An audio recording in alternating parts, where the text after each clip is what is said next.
insightful podcasts by informative hosts.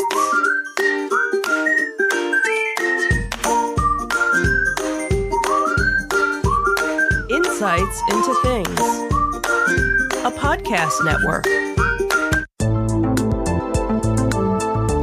Welcome to Insights into Technology, a podcast exploring the latest in computers, networking, home automation, mobile computing, and all things technology related. Our hosts will take a deeper dive into the latest and greatest in tech trends and give you the information you need to enable your tech-centric world. This is Insights into Technology, episode 14, CyberTrust or Bust. I'm your host, Joseph Whalen, and this is your tech news of the week. The record tells us that CyberTrust marks the rollout in 2025. In a move to bolster consumer confidence and cybersecurity, the White House announced that smart devices in the U.S. will soon feature a, quote, CyberTrust label, akin to the Energy Star efficiency mark. Launching this year, the program aims to certify that devices like baby monitors and security systems meet rigorous federal cybersecurity standards. Participating companies will undergo cybersecurity audits, and certified products will display a distinct shield logo, helping consumers identify safer options.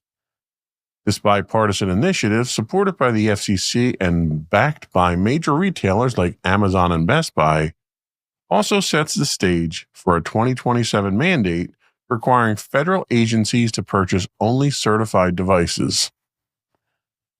With the average U.S. household owning 21 connected devices, the risk of cyber attacks on everyday tech is high.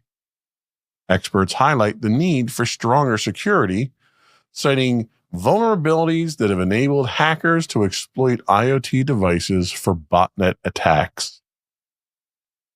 The CyberTrust mark addresses these concerns by testing devices for robust security practices, such as changeable default passwords and software update policies. The hope is that this label will not only guide consumers, but also encourage manufacturers to adopt secure by design principles, marking a significant step forward in the fight against cyber threats. So this is definitely a new era in IoT security. One of the problems that we've run into is so many of these Internet of Things devices that people purchase, and you can purchase cameras, baby monitors, door locks, home security systems, sensors, whatever it is, your digital assistants and all of those things. You buy these things, you put them in place, and they just work, and people tend to forget about them. And when flaws are found in these systems or their cloud providers, for instance, I know several companies that provide these IoT devices. Almost all of these companies use a cloud interface or a cloud backend to process all of this information. When these things become compromised, people don't necessarily even think to go back and patch. Who patches a camera, right? Your light bulbs. Who patches a light bulb that's an internet connected light bulb? Most people don't even think of doing that. So this idea of pushing this standard forward that will have the government kind of oversee security authentication and security certification is definitely a step in the right direction. There are a number of flaws, I think, in this system, the way they're envisioning it at this point in time. One of those being the cost. Every time you have to go get a certification for a new device, there's going to be a cost associated with it. And that cost inevitably is going to be passed down to the consumer. Whether it's a retail consumer, a commercial consumer, or the end user. Someone's got to pay for the certification. The federal government's not going to do it for you. This does help to protect your digital home. A lot of people have multiple devices. We talked about Average households having 21 connected devices, each one of those potentially is a vector into your home network and could compromise your network. The other thing that this is intended to do is to bolster consumer confidence and awareness by having this symbol, this icon, whatever you want to call it, on a device when you go to Best Buy or Home Depot or wherever you buy your devices. When you see that on there, that's supposed to provide some level of comfort and assurance to you, but it's also supposed to make you, as the end user, mindful of the security concerns. And part of the philosophy that they're running with here is that if it's more in your face and at the forefront, people will start thinking more security-minded themselves in their deployment of these devices and their maintenance of them. The one problem that you run into here is you're getting, these certifications are basically getting commitments from manufacturers that they adhere to certain cybersecurity standards and that they're going to provide ongoing maintenance and patches for a certain period of time. The vast majority of companies can do that, but the problem you run into is a lot of these companies are smaller, consumer specialized niche companies that may not necessarily be here a year, 2 years, 3 years from now. So you may buy a product today that has this shield logo on it saying that it's going to be secure. And for all you know, that company could be bought up, go out of business tomorrow, and there's really nothing to ensure that those updates continue to happen. And that's just market conditions themselves. So it's definitely a step in the right direction. I think the federal government needs to be careful about how they portray this. This is not the end-all, be-all of cybersecurity for the home consumer. And I think we need to be very careful about how we go about employing this new system. Bleeping Computer tells us that CISA says the government hack was limited to the Treasury. The U.S. Cybersecurity and Infrastructure Security Agency, CISA, confirmed that the Treasury Department was the sole federal agency affected by a cyber attack attributed to Chinese state-sponsored hackers. The breach disclosed last week was deemed, quote, a major security incident after attackers exploited the stolen API key to compromise a Beyond Trust remote support instance. The hackers targeted sensitive offices like the Office of Foreign Asset Control, likely to gather intelligence on U.S. trade sanctions against Chinese entities. Have to change the article. It doesn't work that way. There we go. And that's not where we go. There we go. Okay. Sorry about that. While the full impact is under assessment, officials reported no evidence of continued unauthorized access after the compromised system was shut down. CISA emphasized the importance of federal system security, assuring ongoing efforts to mitigate further risks. This high-profile incident underscores the vulnerabilities in critical government systems and strategic objectives behind state-sponsored cyber operations. So again, you take this in line with the last article that we talked about, where the federal government wants to dictate what cybersecurity standards are, and the federal government itself is being hacked multiple times over and over again because of their own lack of cybersecurity standards. So, you kind of have to take some of this stuff with a grain of salt here, because I think the government, because of the scale and size of bureaucracy, is not capable of reacting at the speed needed for cybersecurity and technical upgrades. Therefore, they should not be the ones that are dictating what other companies should be adhering to if they themselves can't resolve their cybersecurity issues. The interesting thing here is that they were targeting the Office of Foreign Asset Control and Strategic Cyber. The hackers focused on this, which suggests a deliberate attempt to gather intelligence on U.S. sanctions policies, which, given the discussions about tariffs and what the incoming Trump administration is interested in doing to offset what it thinks is an imbalance, this is kind of telling. There's obvious purpose with their actions here. It also raises questions about the geopolitical implications of the ongoing, what's now being called a cyber Cold War between the U.S. and China. It's definitely a situation that's escalating quickly. We also look at this and we realize that there are vulnerabilities with APIs. A lot of companies rely on APIs for back-end interfaces and opening doors to private systems so that you can have access to data. The breach leveraged, in this case, a stolen API tied to Beyond Trust software as a service remote support. And it highlights the critical need for stronger API security practices and monitoring. As APIs become a growing attack surface in cybersecurity, this is going to come up in the news much more often than we've seen in the past. China's cyber espionage playbook kind of showed us some of its tactics here. It fits into a broader pattern of state-sponsored espionage aimed at economic and political advantage.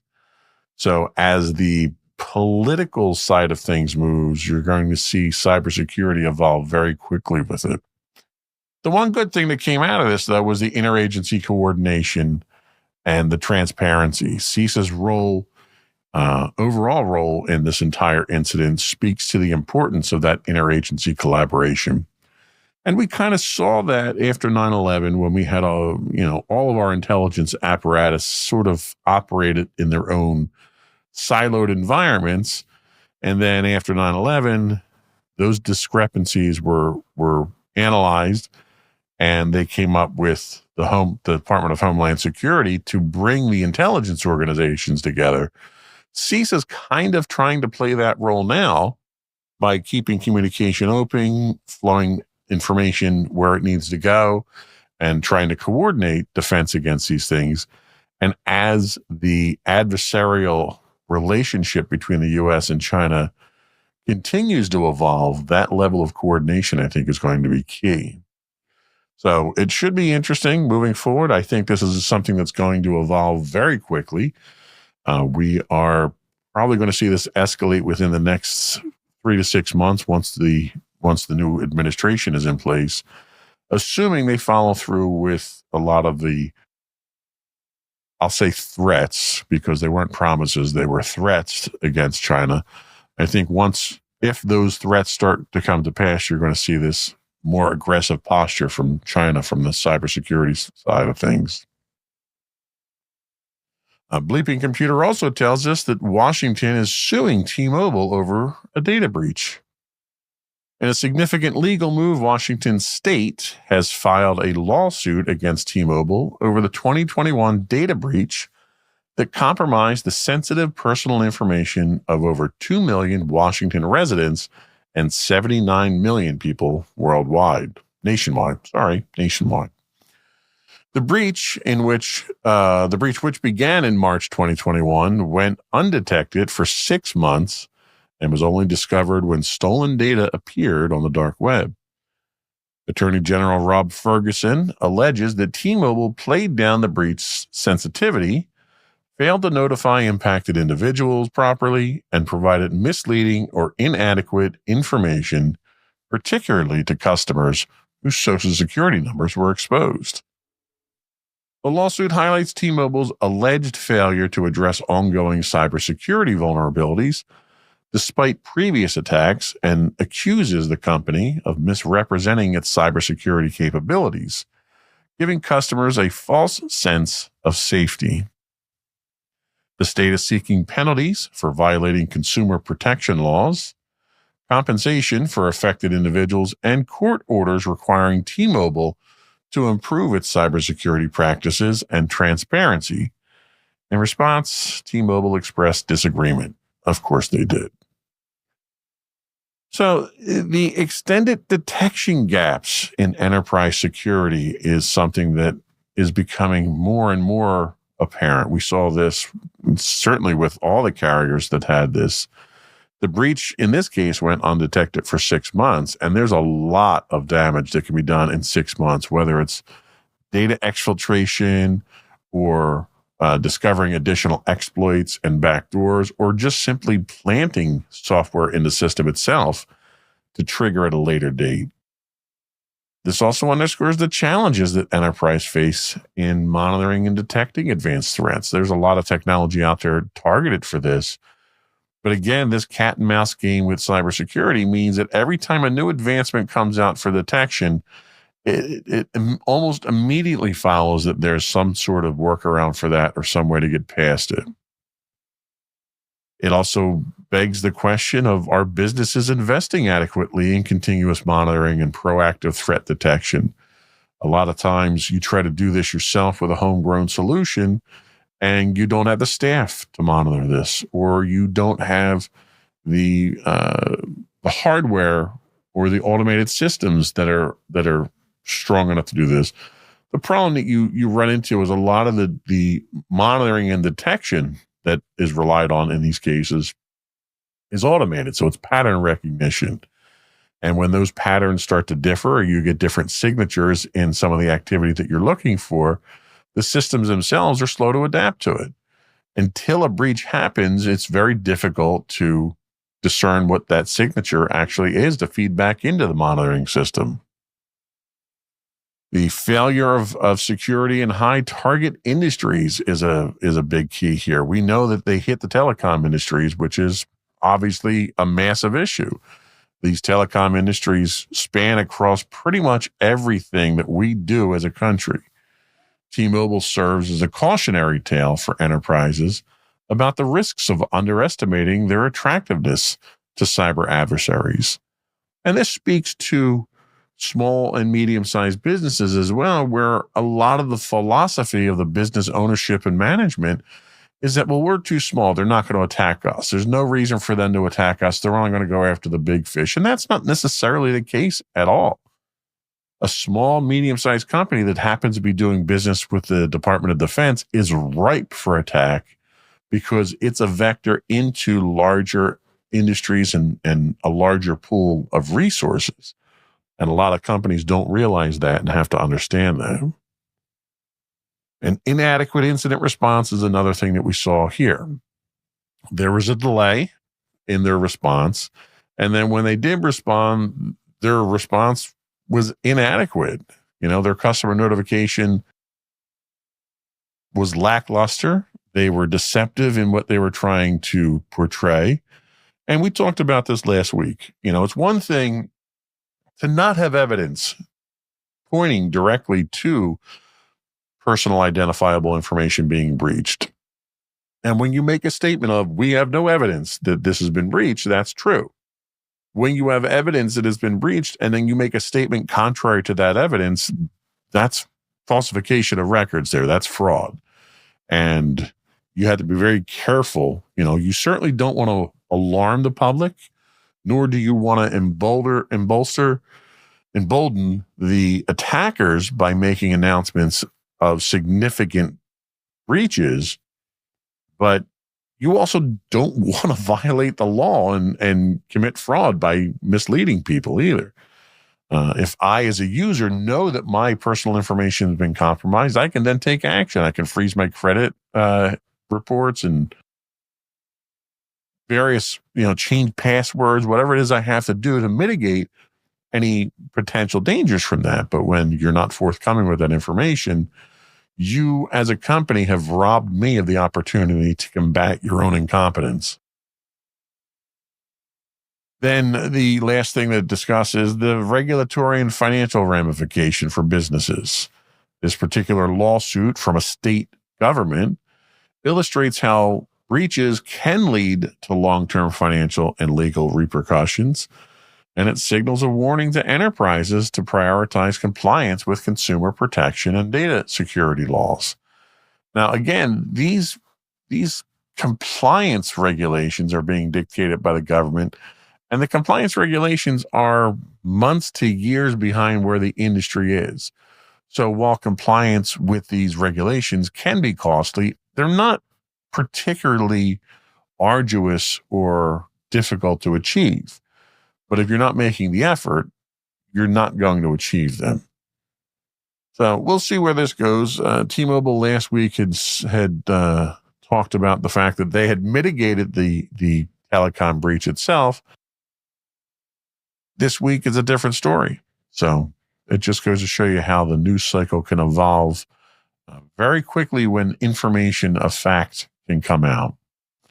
We're going to take a quick break. Before we do that, though, I want to take a moment to invite our listening and viewing audience to subscribe to the podcast. You can find all of our podcasts, both audio and video, listed as Insights into Things on your favorite podcast outlet, software, distributor.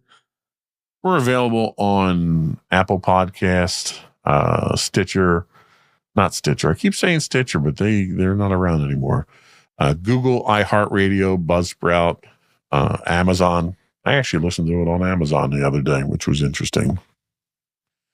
We also invite you to reach out, give us your feedback, tell us how we're doing.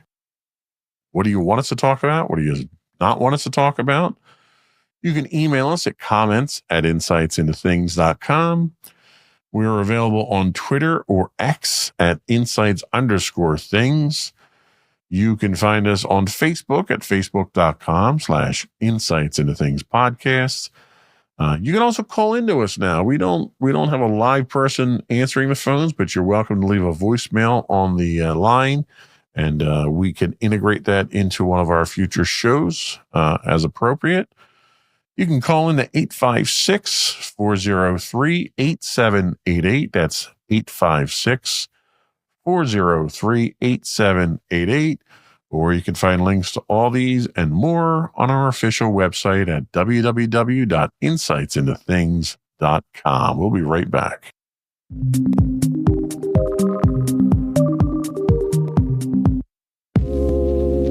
Are you tired of your favorite gaming podcast finishing with a play? Oh, no! Well, check out No Credits Rolled, where we play the games but rarely finish them. How's it going, folks? I'm Sam Whalen, your friendly host at No Credits Rolled, the ultimate gaming podcast, where we dish out the latest scoops and reviews on all your beloved video games. Hey, listen! Not only that, but we spice things up with some guest interviews and even give you, yes, you, a chance to have your say. Tune in every other week for a fresh dose of No Credits Rolled, available on all major podcast platforms, and hit us up on social media at No Credits Rolled. So why wait? Let's dive into the gaming world together, where finishing games is optional, but the fun is guaranteed.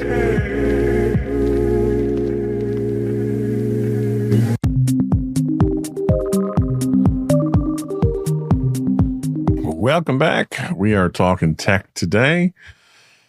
Next up is an article from The Verge, and they tell us about Samsung's smartphone subscription.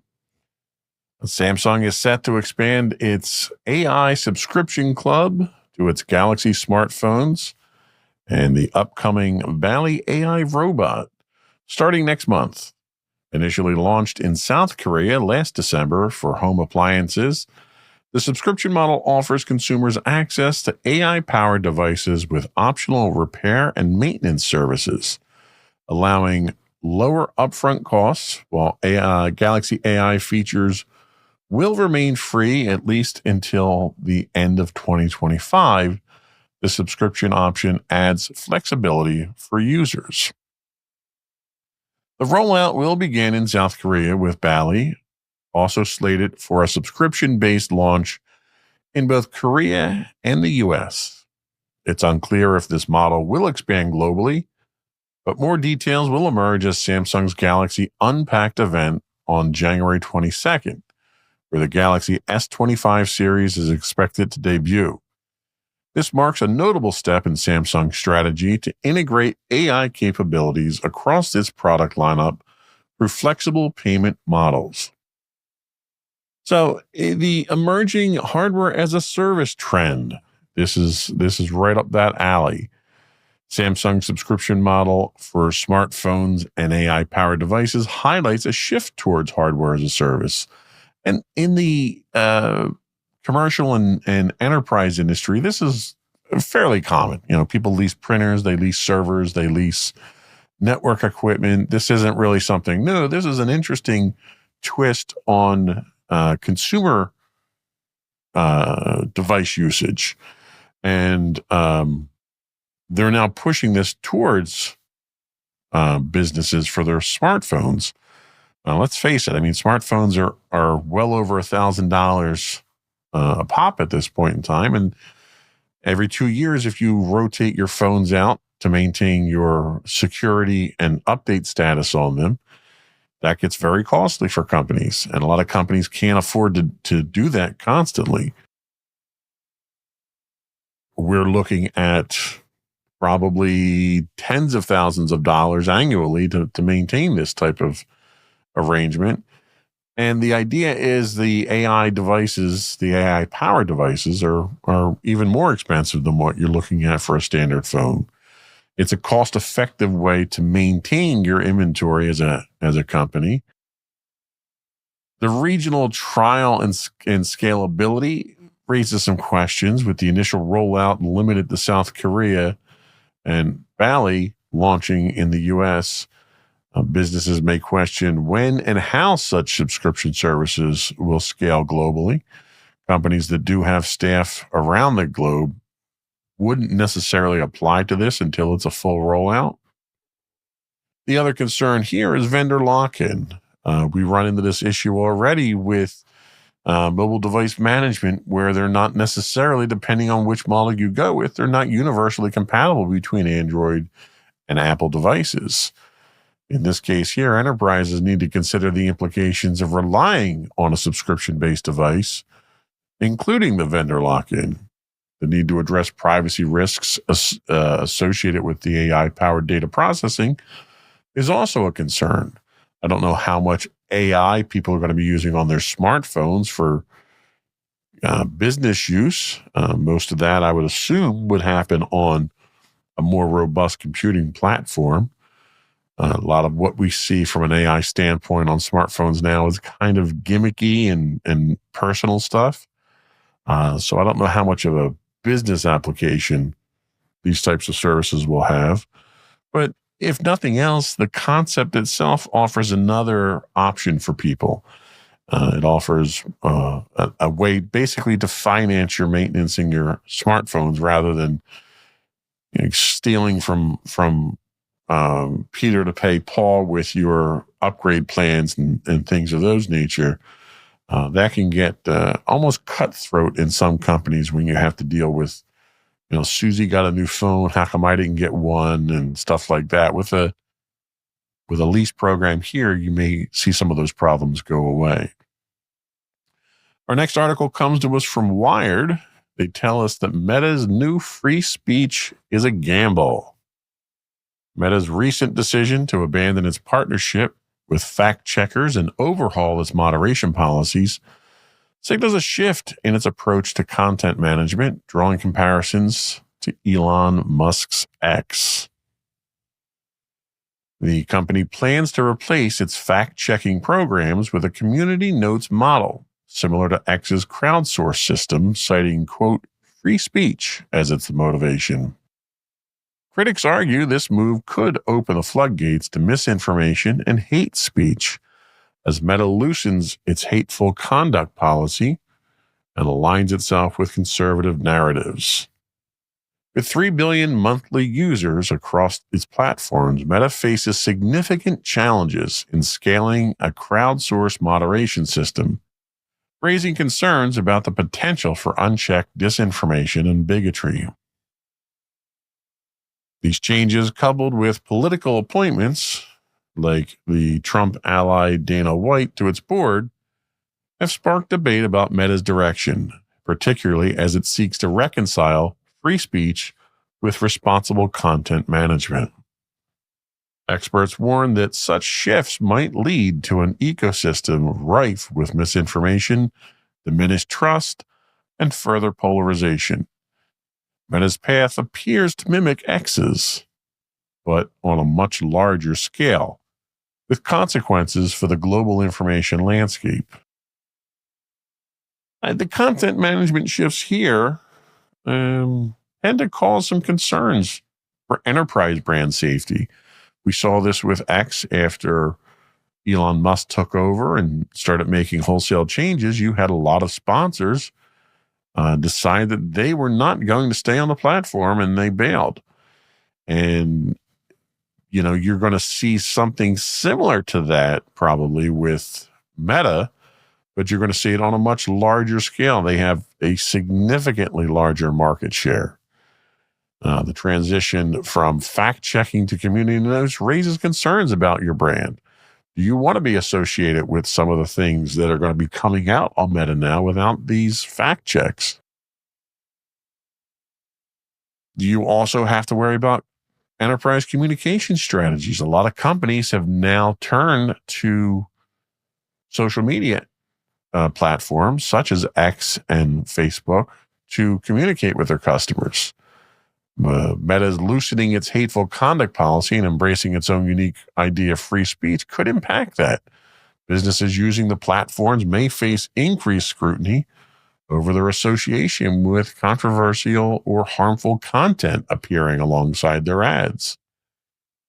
And then we mentioned the scalability for crowdsourced moderation. Implementing a community note system at scale poses significant challenges. And a lot of this is theoretical because no one's ever tried to do it at this scale.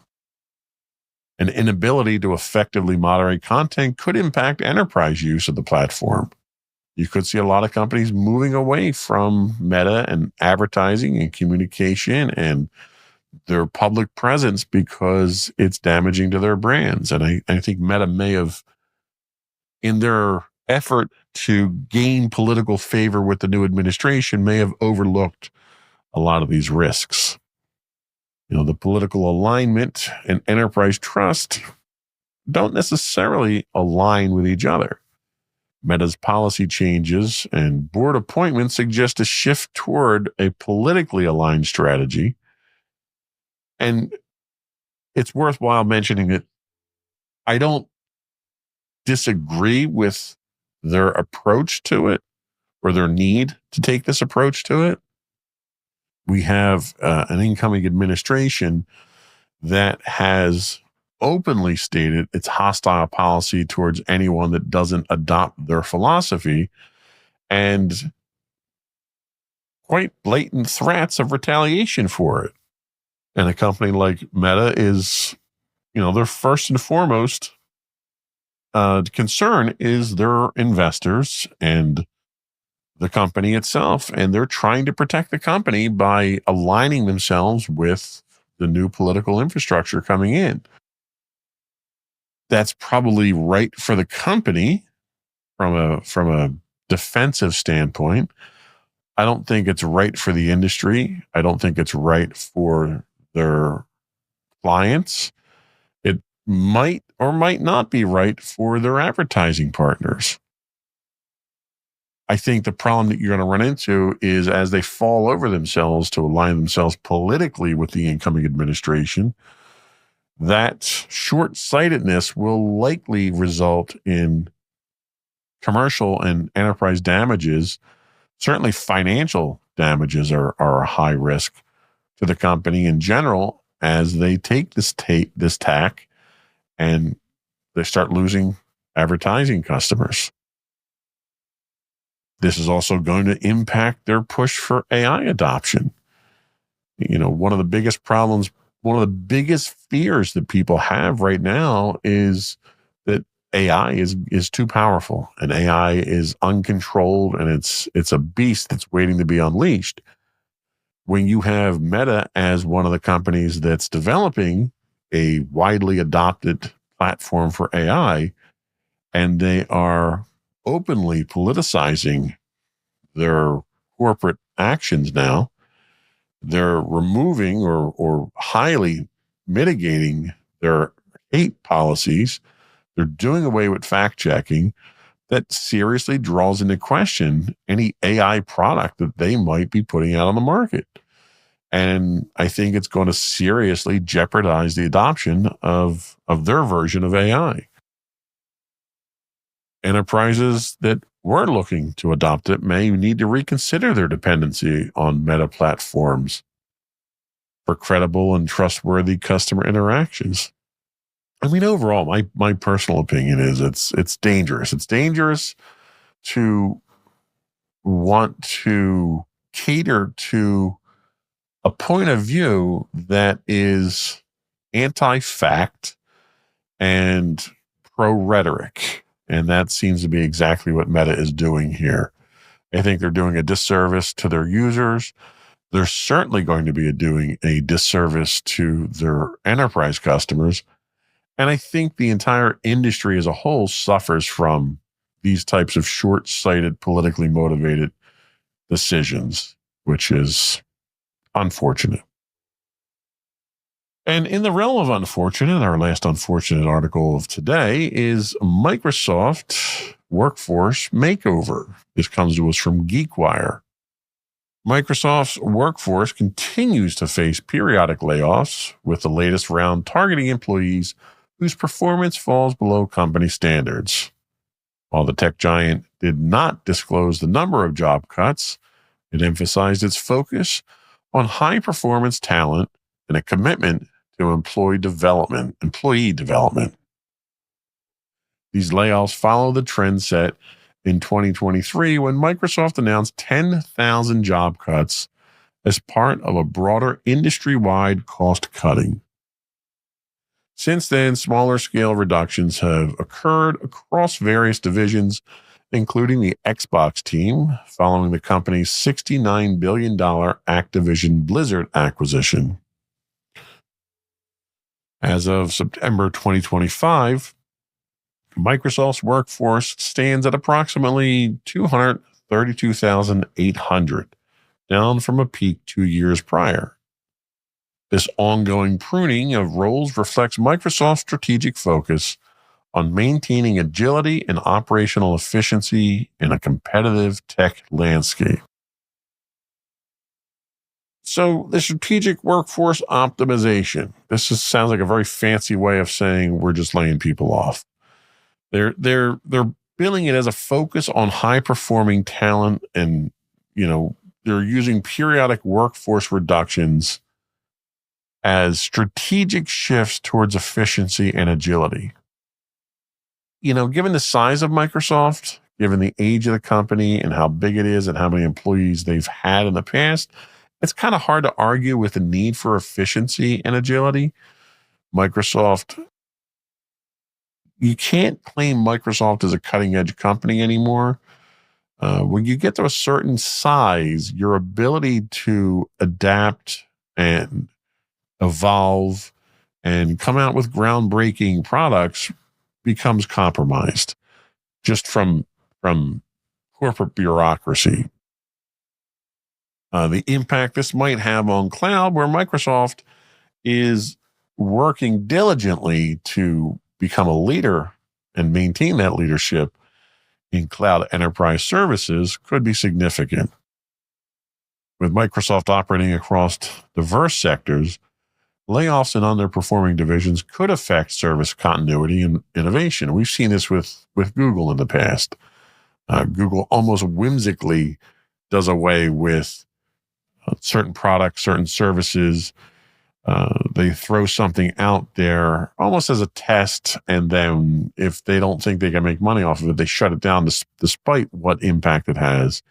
You may start seeing that kind of practice with Microsoft in the name of agility. And I don't know if that necessarily makes you agile as it does make you erratic and unpredictable, which tends to make a lot of enterprises shy away from you when you can't provide a consistent and quality service or product. The post-acquisition workforce restructuring that Microsoft assured federal regulators wouldn't happen obviously is happening. Everyone knows that. A company comes in, they acquire your company, and the first thing they tell you is, well, nothing's going to change. Well, everybody knows everything's going to change. So it's doing a disservice to your employees by trying to pretend that nothing's going to change. The layoffs in the Xbox division following Microsoft's Blizzard acquisition underscores the challenges of integrating large acquisitions. when you pick up a company the size of Activision Blizzard, you're going to have redundancy. You're going to have a lot of redundancy because both companies likely already have redundancy in those areas to begin with. And then you're acquiring a company that has redundancy. So changes have to be made. You can't continue to maintain that level of workforce and maintain profitability. And I think everybody is smart enough to understand that. I just wish companies would be more honest about that moving forward. Employees are okay understanding that their jobs are going to go away if they have some level of understanding, some advance notice, and can make preparations for it. The talent management and retention becomes an issue when you have a company that is laying employees off on an almost annual basis. It's very difficult to promote employee loyalty. It's hard to be loyal to a company that's not loyal to you. By publicly emphasizing performance-based layoffs, Microsoft's approach may raise concerns about employee morale and retention. Enterprises might consider balancing high standards with robust talent development programs to foster loyalty while maintaining performance expectations. One of the questions that an employee might ask is, well, if you're going to let me go because of performance reasons, what have you done to improve my performance? What have you done to invest in me as an employee? How have you as a company made me a better employee so that my performance level meets your expectations? And I think employees are perfectly justified to ask those questions. I think employee development is a responsibility of both the employee and the company. And if the company fails to follow through on their obligation, you can't blame the employee if the employee is trying to do their part. So we'll see. Obviously, this is going to have some impact on product releases. We'll take a look at this and see how it's going to affect those schedules. Quality, Microsoft already has a quality issue reputationally with their software products. This may have an impact on that. And you may have some brain drain, some knowledge loss during this, which is always a risk that people have to keep in mind when you start doing layoffs. So we'll keep an eye on it. I'm sure it won't be the last announcement of this nature that we will see in the near future. We're going to take our second break, and then we're going to come back and finish up our discussion, our multi-part discussion on cybersecurity frameworks. We'll be right back.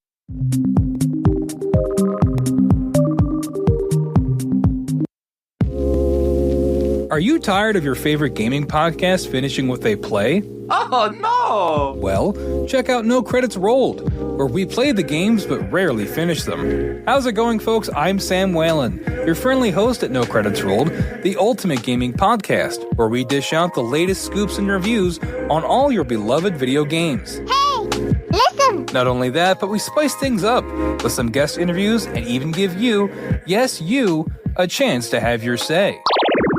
Tune in every other week for a fresh dose of No Credits Rolled, available on all major podcast platforms, and hit us up on social media at No Credits Rolled. So why wait? Let's dive into the gaming world together, where finishing games is optional, but the fun is guaranteed.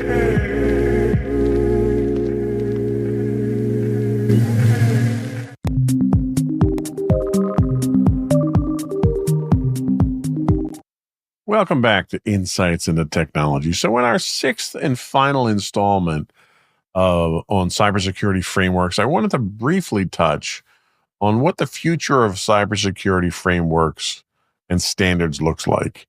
Now, this is based on today's standards, today's requirements, and today's risks. That is not to say that these frameworks and these requirements won't evolve moving forward, which obviously they will. So the future of cybersecurity frameworks and standards, as the technology continues to evolve, so does the field of cybersecurity, and with it, the frameworks and standards that guide organizations in protecting their information systems. The future of cybersecurity frameworks is shaped by new regulations, advancements in technology, and an increasing need for adaptability. These frameworks help organizations navigate the complex landscape of digital threats. And as the landscape changes, so must the frameworks themselves to remain effective. One significant trend is the increasing regulation and development of cybersecurity standards, with frequent updates to ensure that they remain relevant. Governments and industry bodies worldwide are recognizing the need for stronger cybersecurity practices and are updating regulations like the Federal Information Security Modernization Act to address the latest threats. Additionally, with the rapid growth of Internet of Things devices, there is a growing demand for standards specific to these devices, which often have unique vulnerabilities due to their network nature and their often limited security features. Future frameworks are likely to incorporate more specific guidelines for these emerging technologies, ensuring that they are designed and maintained securely from the outset. Another trend in the evolution of cybersecurity frameworks is the integration of artificial intelligence and machine learning. AI and machine learning can enhance cybersecurity efforts by analyzing large amounts of data to detect unusual patterns, predict potential threats, and respond quickly to incidents. By incorporating AI-driven tools into frameworks, organizations can automate and enhance their threat detection and response capabilities, allowing for faster and more efficient management of cyber risks. Future frameworks may include specific guidance on using AI and machine learning, helping organizations to deploy their tools responsibly and effectively. Finally, there's a strong push for frameworks to become more adaptive, scalable, and risk-based. Traditional frameworks often provide one-size-fits-all approaches, but organizations today face diverse challenges that require flexibility. Adaptive frameworks allow organizations to adjust their security practices based on their size, industry, and specific risk profile, providing tailored guidance that meets their unique needs.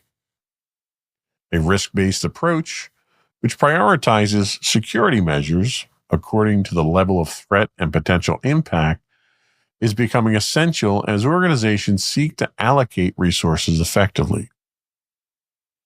Future cybersecurity frameworks are expected to emphasize this adaptability and scalability, helping organizations manage risk more efficiently in an increasingly complex digital environment. In the future, cybersecurity frameworks and standards will likely become even more integral to organizational resilience. They'll be built to address specific emerging technologies, incorporate powerful tools like AI, and adapt to the needs of a broad range of users. By staying aligned with these evolving frameworks, organizations can better protect themselves against the sophisticated threats that lie ahead. So, we've spent quite some time talking about cybersecurity frameworks here. Cybersecurity frameworks are the basis for guidance when you're talking about employing cybersecurity. They are customizable. They need to be adaptable enough for different organizations and different industries and different needs. One of the downfalls is that because cybersecurity frameworks are designed to operate at a higher level, they tend to evolve slower. I mean, you're seeing CISA evolve, make modifications every, 10 years now to theirs. And technology moves too fast for that. The frameworks themselves, for the most part, are designed and built with the cooperation of both government and commercial and enterprise entities, which I think is crucial and needs to continue. But I think you need to mandate more frequent evaluations of these frameworks as the technology evolves. With groundbreaking technology like machine learning and artificial intelligence, it completely has the capability to completely upend cybersecurity frameworks. You're going to see other revolutions like this come out. We're seeing now cybersecurity used as a warfare tactic between government agencies and government political entities. That's going to make cybersecurity frameworks evolve faster. You're going to see quantum computing have an influence on it. So everything that comes out from a cybersecurity standpoint, whether it's technology, whether it's more aggressive actors, whether it's state-sponsored cyber attacks, all of these things are going to have an effect on the cybersecurity frameworks that we have. And the frameworks that we have need to be more adaptable because the frameworks are the basis from which we defend ourselves. So if you're not adhering to a cybersecurity framework at this point in time, you need to do a little research, find out what one best suits your needs, your industry, and your company. You need to roll it out. You need to continuously monitor it, and you need to make your own adjustments as technology and requirements change. So that was all we had for today. Before we do go, I do want to once again invite our listening and viewing audience to subscribe to Insights into Things. That will get you all of the network's podcasts, both audio and video. We're available anywhere you get a podcast these days. I would also invite you to give us your feedback. Tell us how we're doing. You can email us at comments@insightsintothings.com. You can call in, leave a voicemail for us, and we'll get you on one of the future podcasts. Our call-in number is 856-403-8788. That's 856-403-8788. We do stream on Twitch 5 days a week. If you have an Amazon Prime subscription, you do get a free monthly Twitch Prime credit. We would appreciate it if you threw that our way. You can also find high-resolution videos of all of our podcasts on YouTube at youtube.com/insightsintothings, where you can get links to all of that and more on our official website at insightsintothings.com. That's it. Another one in the books.